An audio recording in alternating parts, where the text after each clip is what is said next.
హైదరాబాద్ లో పెళ్లి చేసుకోవాలంటూ ఒత్తిడి చేసిన ప్రియురాలు అప్సరను కిరాతకంగా హతమార్చిన ఘటనలో నిందితుడు సాయికృష్ణను పోలీసులు కస్టడీలోకి తీసుకున్నారు. రంగారెడ్డి జిల్లా కోర్టులో 2 రోజులు కస్టడీకి అనుమతించింది.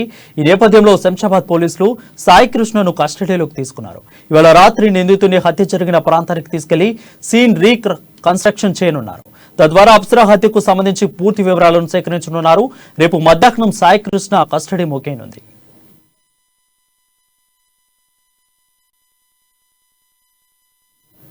అప్సరతో సాయికృష్ణకు ఏర్పడిన పరిచయం వివాహితర సంబంధానికి దారితీసింది.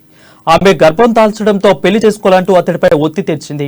అయితే విషయం బయటపడటంతో తన పరువు పోతుందనే భయంతో ఆమెను సాయికృష్ణ హతమార్చాడు. మృతదేహాన్ని మ్యాన్ హోల్లో వేసి పూర్తి చేశాడు. ఆపై ఏమీ తెలియనట్టు ఆమె కనిపించడం లేదంటూ పోలీసులకు ఫిర్యాదు చేశాడు.